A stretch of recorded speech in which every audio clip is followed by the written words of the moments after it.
And you've been listening to White House Press Secretary Jen Psaki there updating us on the latest with regard to the Russian invasion of Ukraine, mentioning there the ways that the U.S. is carving a path forward as gas prices are surging across the nation. We are definitely all feeling that America is focused on holding Russia accountable. Let's talk a little bit more about this with ABC's Elizabeth Schulze, also former senior CIA field operative, Daryl Blocker, also an ABC contributor. Elizabeth, you know, we also know the White House is planning new sanctions against Russian oligarchs. We talked about this yesterday. We actually laid out and put names and faces and background to all of them. And we went down a bit of a rabbit hole because it was so fascinating just to see this posse that surrounds Vladimir Putin and the amount of money and assets that they have and the power that they have. And you can understand why, if indeed Russian oligarchs were to be sanctioned, what an impact that would have on Putin and his financial abilities to rule. Right, Kira. And the White House is saying we're not done imposing these sanctions yet. Press Secretary Jen Psaki teased ahead to this announcement we expect shortly from President Biden, putting more sanctions on oligarchs in place. She said there are specific qualifications they're looking at, especially proximity to President Putin. They're trying to target the people who are potentially even storing some of President Putin's wealth, but storing their wealth, who are very close to the president himself.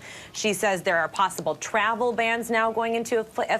That's something that they're looking at, trying to not just freeze and target the assets, but also limit the travel from the U.S. or other countries that are imposing these sanctions on oligarchs, and also going after their relatives. So really kind of expanding out the depth of these sanctions to try to feel the pinch as much as possible, as close as possible to President Putin.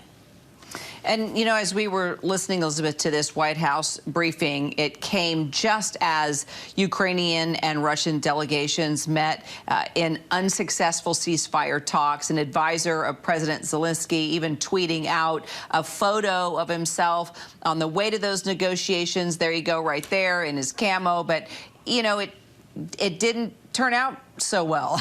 So what is Russia asking for specifically now, and why do we think these talks went south?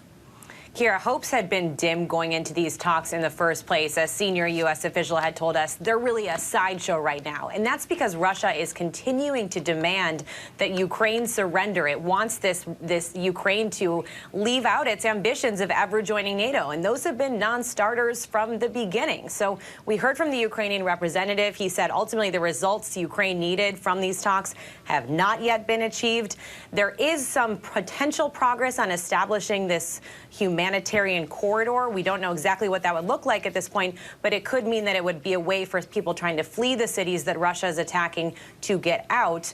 You know, ultimately, President Putin really doubling down here, though. He said, as these talks are happening, the invasion is going according to his plan. So even as there is this effort to try to talk about a ceasefire, full speed ahead from the Kremlin and from President Putin there.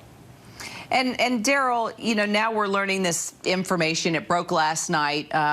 We saw it all over the news, and a senior U.S. official confirmed it for us that China basically knew about this invasion, but wanted Putin to hold off until the end of the Olympics. What do you make of that? And how are U.S. and NATO allies, how should they approach this? And how should we be dealing with China as we move forward with this invasion still in full force? I think they need to look at it in a number of different ways. The fact that Putin respected China enough to let them know that this action was going to happen is a positive sign that he is seeking outside counsel, or at least engaging with other world leaders. Also, China they were not one of the 4 nations that supported Russia in the UN General Assembly vote yesterday. So that could be a sign to the United States, to the West, to the Ukraine, that maybe China could be the answer to resolving some of these issues. Wouldn't that be interesting? What a change of events that would be. We'll talk about that more and we'll follow it. Elizabeth, Daryl, thank you both so much. Hi, everyone. George Stephanopoulos here. Thanks for checking out the ABC News YouTube channel. If you'd like to get more videos, show highlights, and watch live event coverage, click on the right over here to subscribe to our channel. And don't forget to download the ABC News app for breaking news alerts. Thanks for watching.